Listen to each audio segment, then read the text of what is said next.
it's clear to me that Mary has two different roles. Or you could say three roles. The infancy narratives, the Cana narrative, and then the ending narrative. And they're different. But and it's too much to go into this text, but Cana and the cross are bookends that interrelate in most amazing ways. There's too much to go into for this text.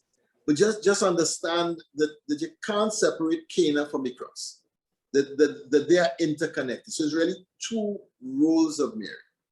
And what are we seeing here? What has changed from the infancy to the life and ministry of Jesus to the crucifixion?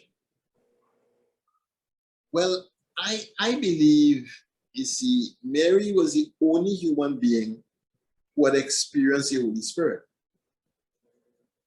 And she alone knew what it was like to be overshadowed by the Holy Spirit and to have a relationship with the third person of the Blessed Trinity. Nobody else, you know. Nobody else. Elizabeth gets a little taste of it when the child in her womb leaps for joy. Right. And she's overcome by the Holy Spirit. But Mary is the one who not only is overshadowed by the Holy Spirit, but for whom the Spirit and her have this incredible relationship that brings forth Jesus Christ into the world.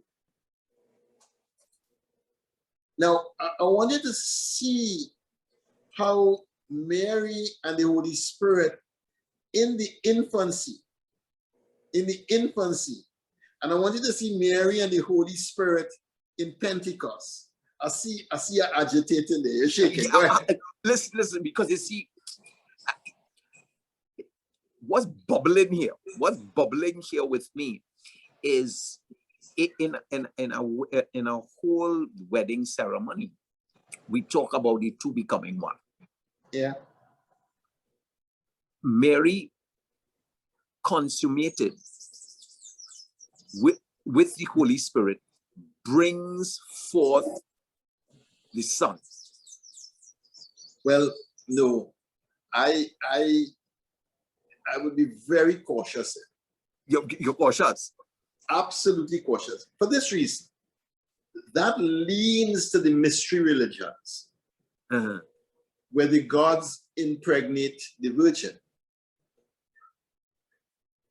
I don't think it's how the incarnation happened. But just know enough to know you're treading on territory that I would be extremely cautious of. Okay. Because so to talk about what I would say is that Mary is completely overshadowed by the Holy Spirit. Okay. That's what we do know. All right. So here's what I was going with.